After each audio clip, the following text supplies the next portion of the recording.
Hello, I'm John Rossi, a touring drummer with a love of all things animal. When I'm on the road, I visit as many zoos, aquariums... Hey, wait a minute. What's going on? Hey, what's going on there? Hello? Hello? Hello? We interrupt your regularly scheduled program to bring you Rossifari Zoo news. News you can use from the world of zoos and conservation. Every week, we bring you breaking news and analysis from around the globe, featuring the animals you love and the people who care for them. And here's your anchorman, John Rossi. Hi, hello, how are you? Welcome back to Rossifari Zoo News, your look at everything going on in the world of zoos, aquariums, conservation, and general animal weirdness.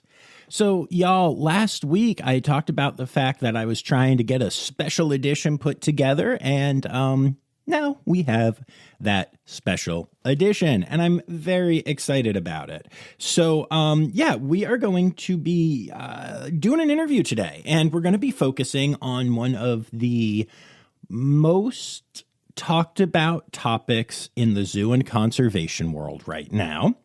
Something that has really weirdly managed to get a lot of attention, even outside the zoo world. As you'll hear us talk about with this a little bit, the marketing for what I'm going to be sharing with y'all here is very on point,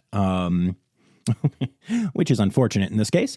But we're going to be talking to Sam Trull about this new Sloth World habitat zoo slotharium thing that is opening in Orlando, that's talking a really great game about being a sloth zoo and conservation hub, but unfortunately they might just be talking a good game. So Sam is with the Sloth Institute, and they're a fantastic rescue, rehabilitation, and conservation organization. And the Sloth Institute actually teamed up with the Sloth Conservation Foundation to go ahead and put out a press release and some social media posts about why Sloth World might not be something we want to support. And so I reached out, and Sam agreed to come on, and we did a full-on interview about this. It's about a half hour long. And I love a couple of things about this one. I love how deep we go into the topic. I love that I learned some things, including some things about sloths, many things about sloths, that, this is an animal I've spent a lot of time with, and I was pretty surprised to be learning new facts about them. But that's what happens when you talk to a very passionate expert. And then at the end, the last couple of questions that we did, I asked if I could ask some maybe a little more thoughtful or controversial type of questions. And the answer was yes. And the answers were fantastic. I'm excited to share this with y'all. And especially if you know anyone who is thinking about joining the team at Sloth World, or, is in the Orlando area or might travel there. I heard I think there's one or two other vacation destinations down there as well.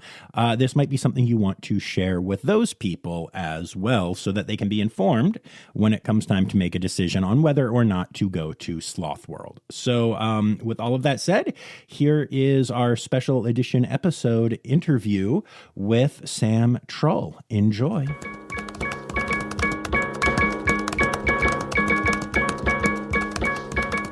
Well, my name is Sam Trull, and I am the co-founder and director of the Sloth Institute located in Costa Rica. That seems like a pretty good place to have the Sloth Institute, I suppose. It's definitely a place where it's needed. There's a lot of sloths that need a lot of help. So that's why we're here. Very cool. And we will be meeting up for a full episode down the road a little bit, but there has been something making a lot of news pertaining to sloths that I really wanted to do a deep dive on and talk to you about.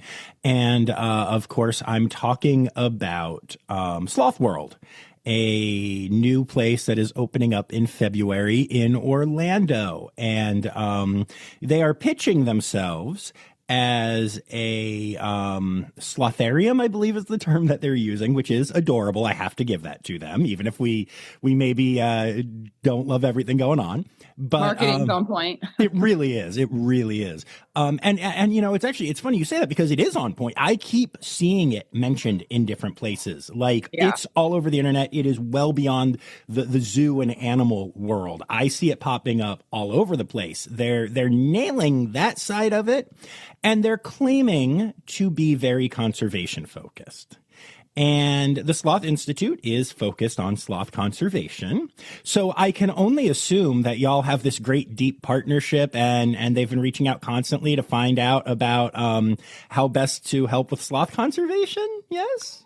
No, we have not heard from them. But even if we did, I would not feel comfortable partnering with a place like that. I feel like it would mean condoning what they do, which we do not agree with. So right. And so let's talk about why that is. And yeah, I mean, you know the facts. You can just run with this. You don't need me to guide you. You got this. Yeah, well, from what they have confirmed themselves and also from just, well, common sense and, you know, import records from, U.S. Fish and Wildlife, their facility, all the sloths in their facility are basically coming from the wild. I know that they have said that there are some sloths that have been born in care, but those are probably sloths that were pregnant in the wild and then just, had their baby there. It's not like they're successfully conducting captive breeding of sloths yet. And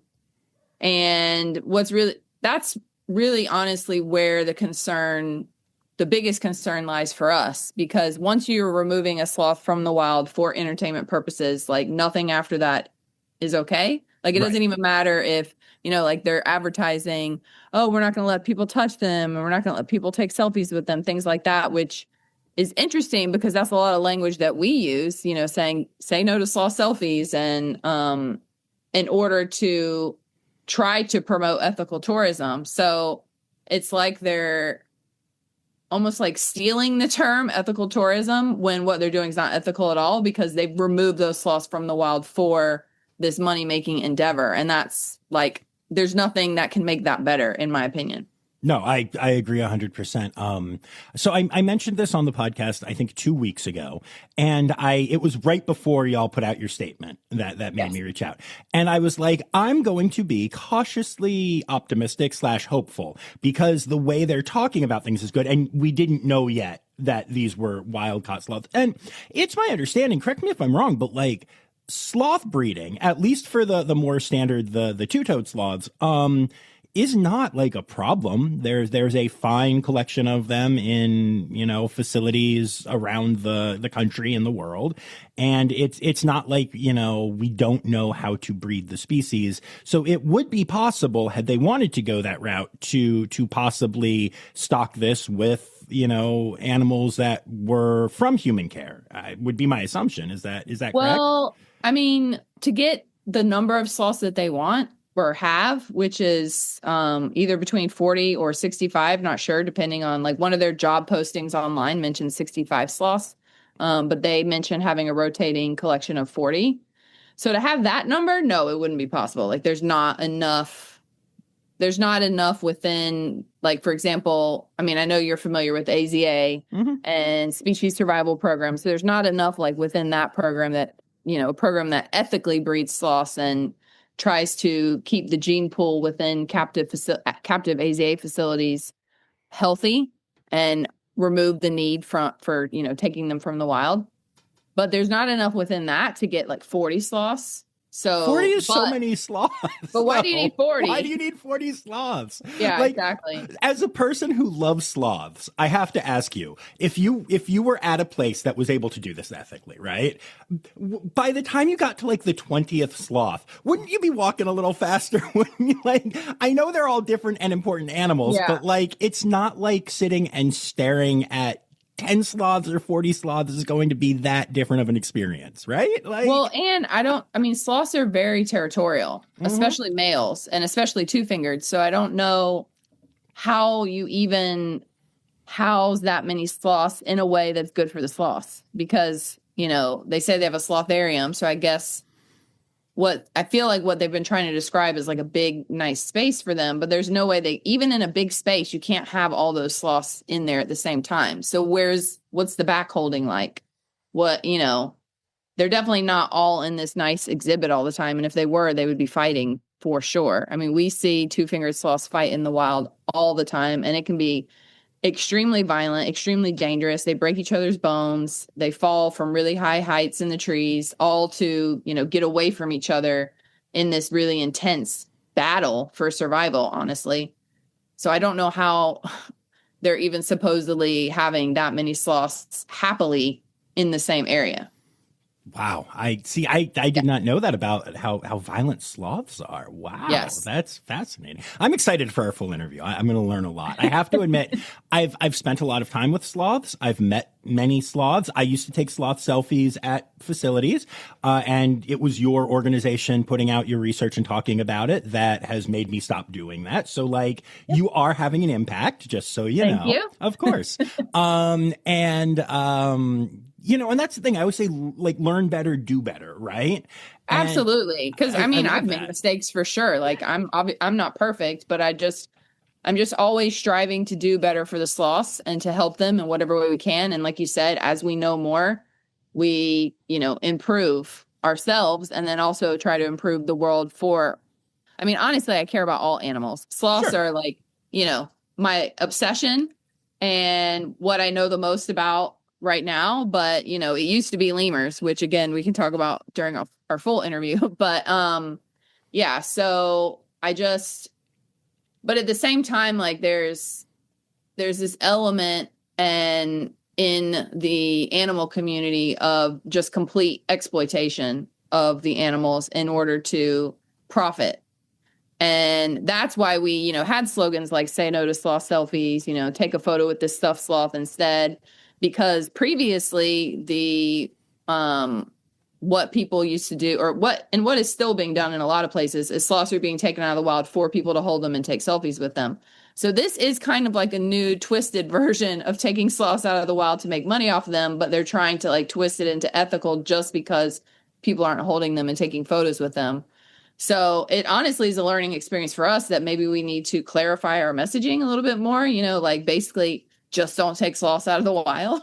Leave them in the wild, I feel like when you guys were in your meetings and talking about what you needed to focus on, it almost probably didn't occur to you that you would need to explain that to people. Because we have great breeding programs and stuff. Yeah, exactly. And because honestly, if, a sloth is, because there is an element of obviously holding them and taking photos with them that is that they can't necessarily consent to. So it's that situation can obviously stress them out on their own, even if it's a completely ethically bred and housed sloth in captivity. But you can't even get to that conversation if they're completely being extracted from the wild for this purpose. And another thing that's really bad about wild caught sloths is they just don't do as well in captivity because sloths are, very specialized in the type of environment they need. They need really high humidity.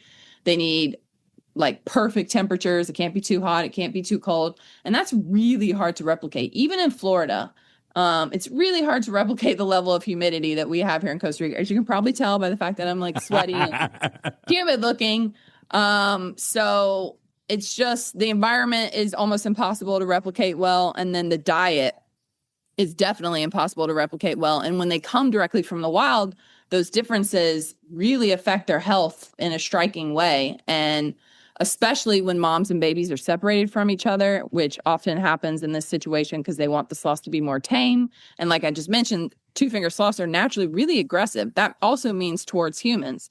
So the only way to make them not aggressive towards humans is to separate the babies from the moms at a young age and basically imprint onto the babies to accept human, companionship, basically. And a lot of times the places that do that aren't feeding the babies very well. Like they'll feed them things like rice, sweet potato. They stop milk way too early. Two-fingered sloth babies should be drinking milk until they're about a year old. And then they join that with leaves the whole time that they're growing up with their moms in the wild. So these babies are growing up with really poor digestive systems. Like the lining of their intestines just isn't absorbing nutrients the way that it should because they're growing up with such a horrible diet. And so it just sets them up for health issues for the rest of their lives. And that's something that's definitely seen a lot more in sloths that are brought from the wild and then not taken very good care of as they grow up. So that's another issue is even if they were going to enter into a responsible breeding program, are they even going to survive? My guess is that a lot of these sloths that they have already taken have not survived. We don't have any definitive proof of that, so I can't say for sure that that's happened. But I would hazard a guess that a lot have already not survived. That makes sense, and could even explain why there's the discrepancy with, there are 40 sloths, there are 65 sloths. Exactly. Yeah, that's interesting. Now, another interesting aspect of this, and one that, again, I'm no sloth expert, but that's why we have you on. But my understanding, first of all, actually, I noticed you were referring to them as two-fingered instead of two-toed sloths. Yes. Is that a recent change in nomenclature, or are both acceptable? Or I'm just wondering because every sign at every facility I've been to calls them two-toed sloths. Yeah, so it's actually the reason why we say fingered is because two-toed is a misnomer because the difference in digits is in their fingers, not in their toes, and they use their hands and feet very differently. They're much more similar to primates in the way that they use their hands than a dog, for example, where all limbs are the same. They grasp with their hands to eat and to scratch their face, whereas their legs are mostly just for transportation. So that's one reason we say fingered instead of toed. We do also publish scientifically with fingered instead of toed, and it's accepted. Our friends at Sloth Conservation, which we published the press release with, they do the same. They say fingered instead of toed. And so we're basically trying to change the official wording to that because it's way more accurate. Also, here in Costa Rica, the word for digits like fingers and toes is dedos. And so in Spanish, you can say dos dedos or tres dedos, which means two-fingered or three-fingered, but it also could be it could also mean the word toed, so two-toed or three-toed. So when the first colonizers came and discovered sloths, if they heard people saying dos dedos, they might think they mean toes, but they could have also been meaning fingers, you know what I mean? So it's also kind of it's more respectful for culture as well, in my opinion, to say fingered because we don't really know what the first people were saying. Right. But anyway, so that's why it's more accurate. Mm-hmm. And I feel like it's more respectful to the sloths and to the culture to say fingered. Makes sense to me. That I love when again, know better, do better. I love that expression exactly, so much. Yeah. FOSSA, the FOSSA SSP just changed the spelling to FOSA because that more aligns with how it was spelled or is spelled in Madagascar and all of that. Oh, perfect. And it's just it's such a simple change. And there you go. So I was just wondering about that, but also because this facility apparently is going to have two-fingered and three-fingered sloths. And as far as I'm aware, three-fingered sloths are really hard to take care of. I think there's one in the AZA. Yeah. And because I remember oh gosh, yeah, just tell me about this. Honestly, that's the most heartbreaking part. And if I told you that I felt sick when I read that, I would not be exaggerating. Because we care for two-fingered and three-fingered. Like this guy behind me, his name is Benedict. He broke his arm. He was successfully rehabbed and released. Aw. And one of the reasons why we are the Sloth Institute and why we focus on sloths is because sloths require so much to be properly rehabilitated, just to survive rehabilitation. And when I say that, I do mean that for both two-fingered and three-fingered, but three-fingered take it to a whole nother level. The two different kinds of sloths have been evolving separately for at least 40 million years. So they're the most extreme example of convergent evolution in mammals, which means they're extremely different. They're not closely related at all. So while both kinds are very hard to take care of in captivity, three-fingereds are almost impossible to take care of in captivity outside of their home country.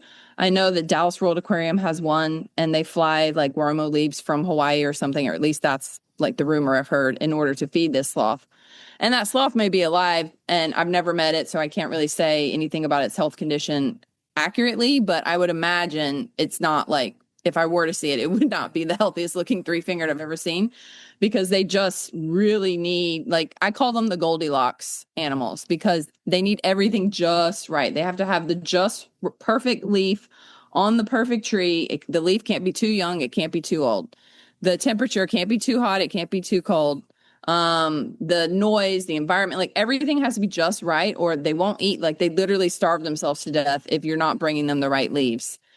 And they get stressed really easily, which reduces their immune system, which can lead to secondary infections, which can lead to death.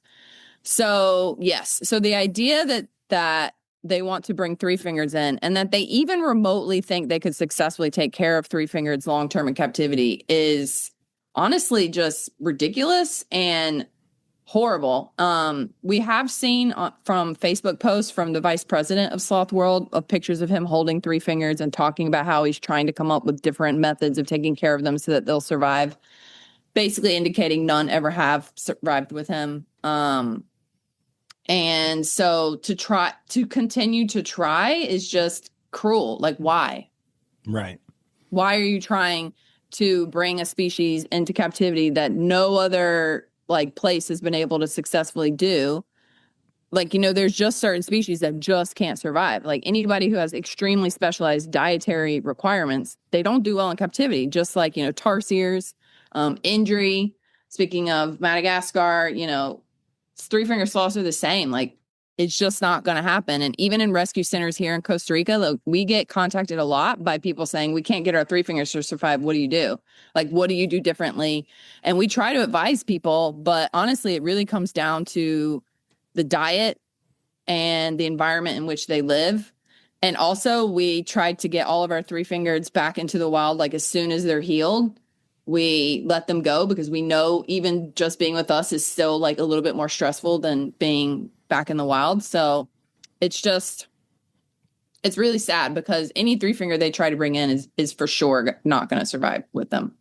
Awesome. Love that. Ugh. Yeah. Yeah. I knew this was not going to be a fun interview. I mean, I'm enjoying talking to you, but yeah, this is really disappointing. Okay. So I'm now going to ask you two controversial questions, and if you don't want to answer them, it's fine. Like I said, I edit, but I want to ask these things. So my first question to you is, so let's say that they reached out to you, not to partner for conservation, but to say, holy crap, we brought a bunch of three-fingers into this situation and we're worried they're going to die, and y'all do a better job taking care of them than anyone. Would you help them, or would you just be like, you just need to get rid of them and like stop it? That's a really interesting question. The thing is, like, I obviously, like, what we do at the Sloth Institute is for conservation purposes, but we also have an element just for welfare purposes. Like, we wanted to improve the rehab and release protocols for sloths for their welfare and their conservation. So, of course, my heart would ache for the sloths in their care if they needed help and they reached out to us for help. But I wouldn't want to perpetuate the cycle of, taking sloths out of the wild for this business, which is essentially what it is, for their business. So I feel like maybe we would try to help give advice to make the sloths more comfortable. But I would honestly, I don't think there's anything they could do that would actually keep them alive, if that makes sense. So I would maybe want to help make them more comfortable, but also explain why they shouldn't be taking them out of the wild to begin with. Sure. That's a very fair and very, I think this stuff gets tricky. And I like to point that out on the podcast. It's hard sometimes, and absolutely. And then the other question that I want to ask you is, I have a lot of people in the field that listen, and there is a really hard decision that a lot of people have to make when jobs open up, when things become available. There is this attitude of this place is going to exist. Like it's opening.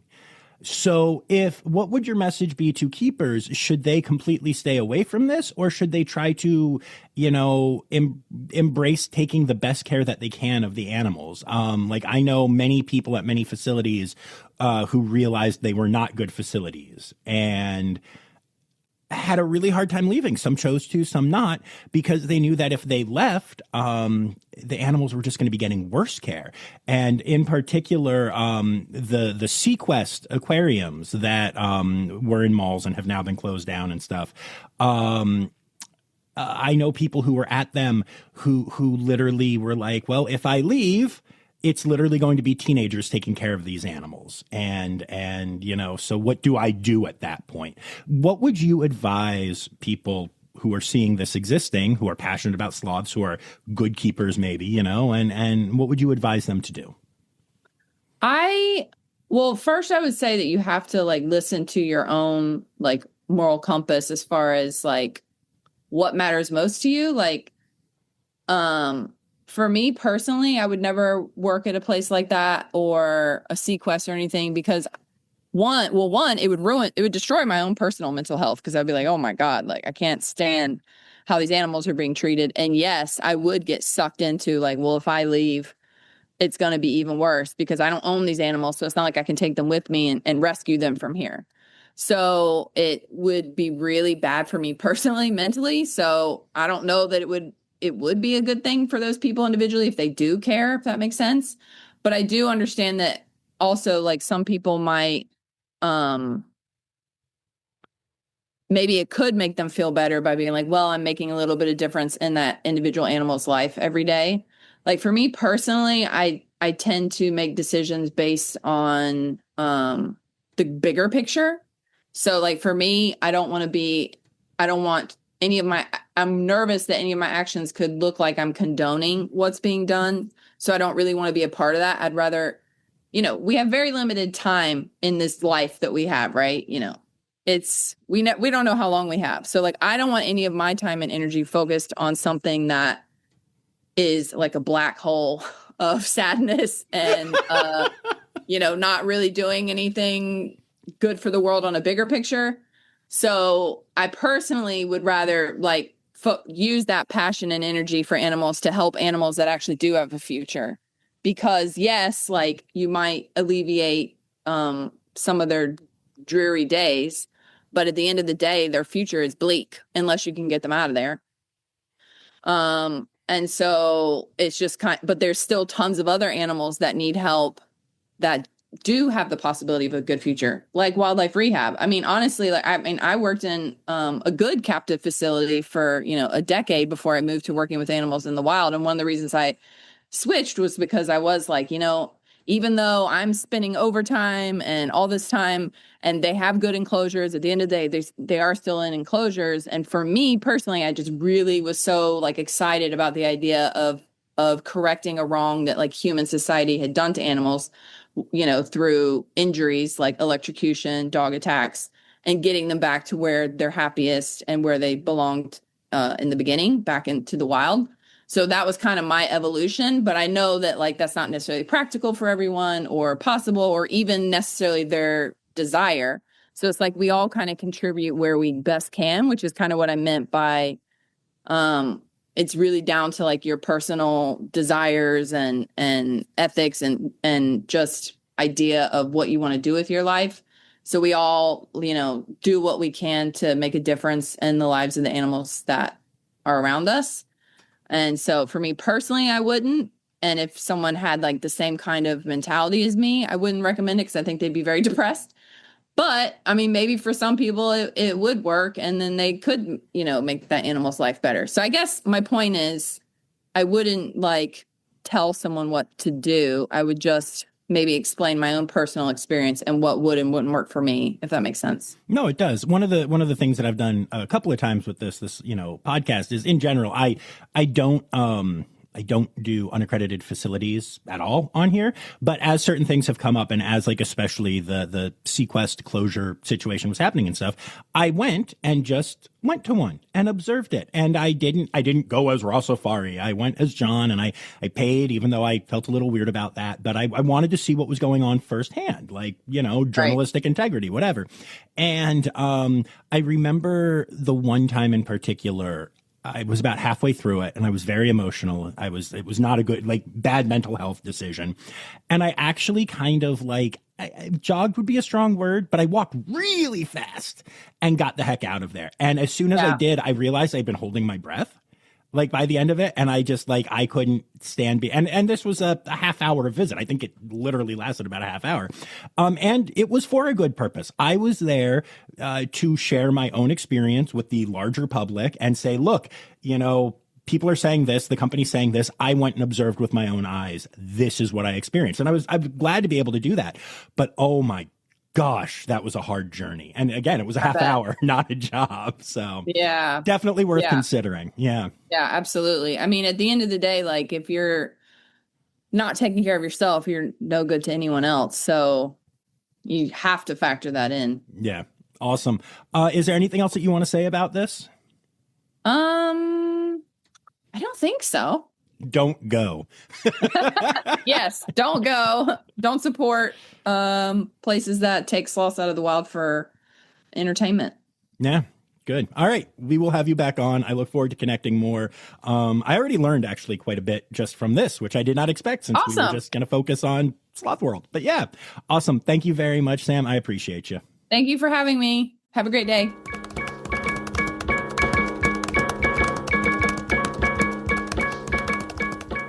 All right, so there you have it. Form your own opinions, but I think it's pretty obvious what those opinions should be. And yeah, my tempered optimism that maybe this place would end up being really cool and what we, something new and exciting was this is kind of more what I expected. But these things happen. I'm glad I could get that information out into the world, and hopefully y'all hear that and share it and let people know what this place is doing, and yeah, maybe they will learn from it. I'm gonna gosh, I really do always try to find some form of optimism when I do this stuff. But yeah. Anyway, before we get going, I do want to do animal holidays for the week, because it's always sad when we miss those. So it is still January, briefly, as I release this, and it doesn't have its own month, but the 31st is International Zebra Day. And then February is Adopt a Rescue Rabbit Month, International Hoof Care Month, National Bird Feeding Month, and Fishing Cat February. And then for your individual days, the first is the National Day of the Mexican Axolotl and Serpent Day. The second is Groundhog Day, Hedgehog Day, Armadillo Day, World Wetlands Day, and Ostrich Day. Why are those two the only ones that have animals? And between them, they have, what was that? 7? Yeah, 7. I don't know. But that is the situation. So it's a whole lot of ambassador animals, too, I notice. So, yeah, those are your animal holidays for the week. And then before I get going, I do want to say thank you again to Sam for coming on and being such an incredible guest and making this fit in so quickly and being so passionate about it. I also want to say thank you to all of my patrons, especially my Red Panda level patrons, Dr. Laura Shank, Dr. Stephen Williamson, Barbara Bennett, Jenny Owens, Melissa Reed, Carrie Kirkpatrick, John Lewis, who is also here for stickers, Kevin Williams, and Cormac McMuffin. Meow. And I'd like to say thank you to everyone who contributed stories this week. Obviously, we didn't get to those, but keep them coming in, because there will be more zoo news coming soon. And I'll be back on Tuesday with a brand new interview episode. But until then, remember, friends, the words newsy credits backwards are Steiderkiswan. The Rossifari podcast is produced, hosted, and engineered by John Rossi.